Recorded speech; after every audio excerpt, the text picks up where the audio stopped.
प्रधानमंत्री नरेंद्र मोदी, अमित शाह जी ये कहते नहीं थकते थे कि 12,000 ट्रेनें हमने चलाई। समूचा बिहार त्राहिमाम कर रहा है। इस अक्षम्य अपराध के लिए बिहार आपको माफ नहीं करेगा। वोट की चोट से आपको इस बात का आभास कराएगा कि अगर आपने हमारे आस्था के महापर्व पर आघात किया है तो हम आपकी सत्ता, आपकी सरकार बरकरार नहीं रहने देंगे। भारतीय जनता पार्टी की इस सरकार ने यात्रियों को बेपनाह यातना रेलवे में दी है। आप हजारों करोड़ रुपए के ऐश्वर्य के आडंबर करते हैं। सारे भारतीय जनता पार्टी के प्रदेशों के मुख्यमंत्री, बड़े नेता चौपर में घूम रहे हैं और हमारे बिहार वासी ये वेदना और पीड़ा भोगने को मजबूर हैं। जब भी वो झूठ बोलते हैं तो आवाज भारी कर लेते हैं और अगले झूठ की तैयारी कर लेते हैं। 1.25 लाख करोड़ रुपए का पैकेज, 1.25 रुपया बिहार को नहीं मिला। युवाओं का भविष्य लूटा जा रहा है भर्ती और प्रवेश परीक्षा के घोटालों से। 10 घोटालों की जांच बीते 10 सालों से चल रही है, कोई निष्कर्ष उसका नहीं निकलता। पूरे बिहार की स्थिति भयावह है।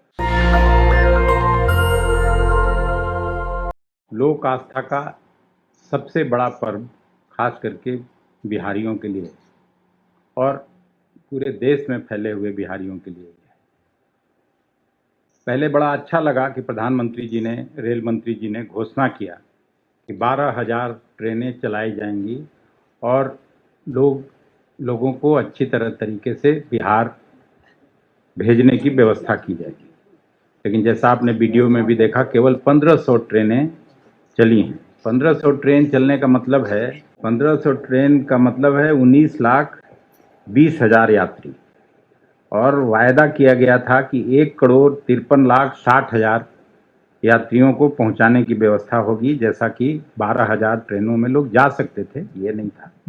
लेकिन इस तरह का झूठ और मिथ्या प्रचार करके चुनाव के समय में लोगों को दिग्भ्रमित करने की कोशिश, और आपने सभी ने देखा किस तरह से लोग टॉयलेट में बैठ के, सो के और वहाँ पहुँचने की कोशिश बिहारी भाई बहनें कर रही थी।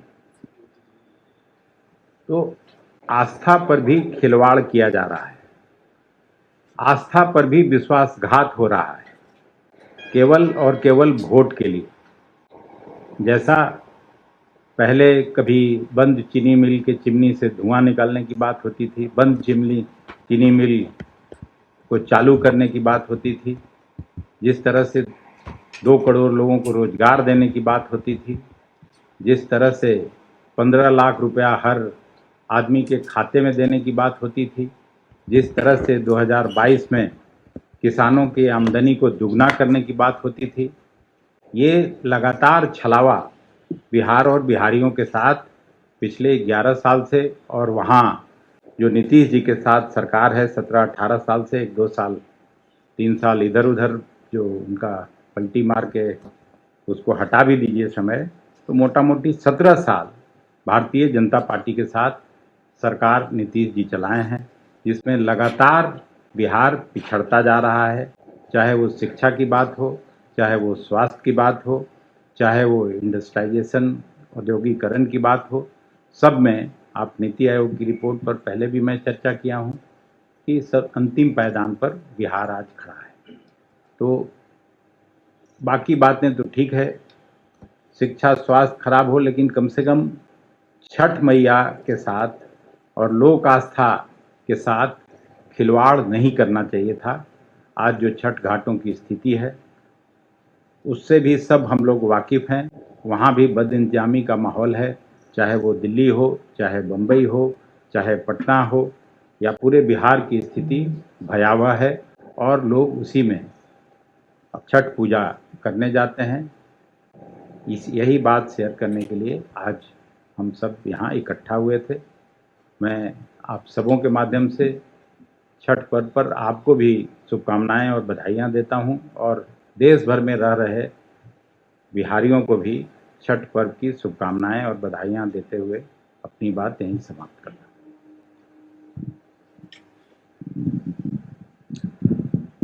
धन्यवाद माननीय सांसद अखिलेश प्रसाद जी। पत्रकार साथियों, ये वेदनाएं जो अखिलेश प्रसाद जी ने आपके सामने व्यक्त की है, समूचा बिहार त्राहिमाम कर रहा है। भारतीय जनता पार्टी की इस सरकार ने यात्रियों को बेपनाह यातना रेलवे में दी है। हमारे इस महापर्व पर हमारी धार्मिक भावनाओं के साथ आघात किया है।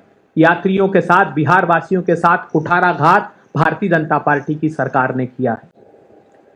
याद कीजिए, प्रधानमंत्री नरेंद्र मोदी, भारतीय जनता पार्टी के अध्यक्ष जेपी नड्डा, अमित शाह जी ये कहते नहीं थकते थे कि 12,000 ट्रेनें हमने चलाई। अगर सचमुच 12,000 ट्रेनें आपने चलाई होती तो 22 अक्टूबर को भारतीय रेलवे ने एक प्रेस नोट जारी किया। उसमें कहा कि 1500 स्पेशल ट्रेन हम चला रहे हैं और अगले 5 दिनों में हम 300 ट्रेन प्रतिदिन छठ पर्व के लिए चलाएंगे। इसका अर्थ क्या हुआ? इसका अर्थ हुआ कि अगर एवरेज 16 डिब्बे एक ट्रेन में होते हैं तो यात्रियों की संख्या 19-20 लाख मात्र होती है। और ईसीआर ने 2024 में जो स्टेटमेंट जारी किया रेलवे के, मतलब ईस्टर्न सेंट्रल रेलवे, जो बिहार का एक महत्वपूर्ण जोन है जहां से यात्री बिहार के लिए दूसरे प्रांतों से आते हैं, उसने कहा कि 2024 में जो छठ पूजा करके यात्री यहां से हमने हैंडल किए, वापस दूसरे प्रांतों में भेजे, वो 40 लाख थे। अगर एक जोन ये कहता है तो फिर पूर्व मध्य रेलवे हाजीपुर वाला जिसका मैंने जिक्र किया 40 लाख, पूर्वोत्तर रेलवे, यह जोन बिहार को उत्तर प्रदेश, नेपाल और कई क्षेत्रों से जोड़ता है।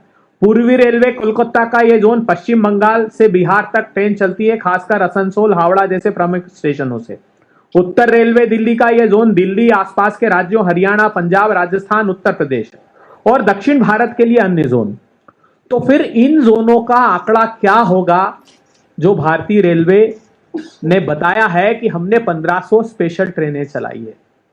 अब प्रश्न ये उठता है कि मां अपने छोटे छोटे मासूम बच्चों को लेकर रेलवे स्टेशन पर दौड़ रही है और वो कह रहे हैं कि पलायन के लिए पहले तो नीतीश मोदी सरकार ने बिहार से मजबूर किया।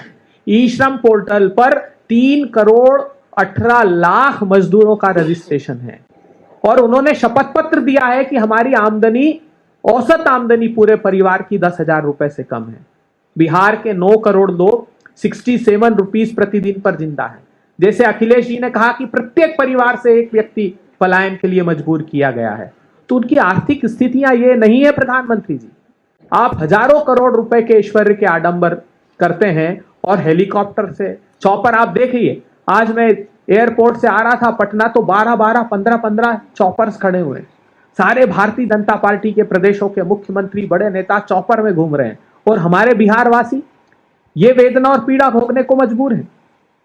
एक साफ बात है कि बिहार के साथ भारतीय जनता पार्टी की सरकार ने इतना बड़ा कुठाराघात किया है। जैसा अखिलेश जी ने बताया, आप सिलसिलेवार याद कीजिए, पहली यात्रा से प्रधानमंत्री की बिहार के, जब भी वो झूठ बोलते हैं तो आवाज भारी कर लेते हैं और अगले झूठ की तैयारी कर लेते हैं। 1.25 लाख करोड़ रुपए का पैकेज, ₹1 बिहार को नहीं मिला। अभी चीनी मिल का मोतिहारी की जिक्र अखिलेश जी ने किया कि मैं तभी बिहार आऊंगा जब यहाँ की चाय पी लूंगा। दरभंगा के एम्स की बात उन्होंने की। कोई वादा पूरा नहीं होता। भीषणतम भ्रष्टाचार बिहार में है। 27 पुल भ्रष्टाचार की वजह से वहां बह गए हैं। 70,000 करोड़ रुपए का घोटाला हुआ है। आजाद भारत के इतिहास में पहली बार हुआ कि कैग ने अपने फुटनोट में लिख दिया कि हमें इस पैसे के गबन की आशंका है। युवाओं का भविष्य लूटा जा रहा है भर्ती और प्रवेश परीक्षा के घोटालों से। 10 घोटालों की जांच बीते 10 सालों से चल रही है, कोई निष्कर्ष उसका नहीं निकलता। उसका परिणाम है कि वहां आमदनी के, रोजगार के अवसर नहीं दिया आपने, वहां प्रवेश और भर्ती परीक्षा घोटाले किए तो पलायन के लिए मजबूर किया। अब जब वो इन वेदनाओं को भोग रहे हैं तो कम से कम हमारी धार्मिक आस्थाओं को खंड खंड तो मत कीजिए प्रधानमंत्री जी।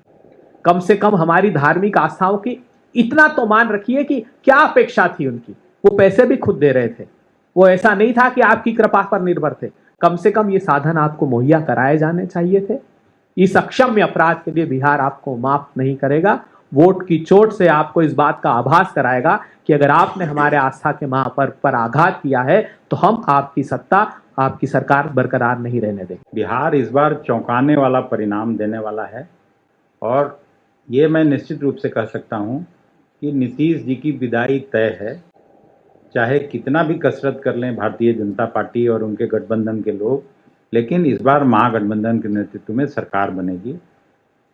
परिणाम आने के बाद पता चल जाएगा कि किस पार्टी को कितनी सीटें मिल रही हैं। नेशनल दस्तक की आपसे गुजारिश है कि अगर इसको बचाना चाहते हैं तो नेशनल दस्तक को सब्सक्राइब करने के लिए रेड कलर के सब्सक्राइब बटन को दबाएं, फिर बेल आइकन की घंटी दबाएं। नेशनल दस्तक को बचाने के लिए बहुत जरूरी है कि हर खबर को शेयर करें, लाइक करें, कमेंट जरूर करें।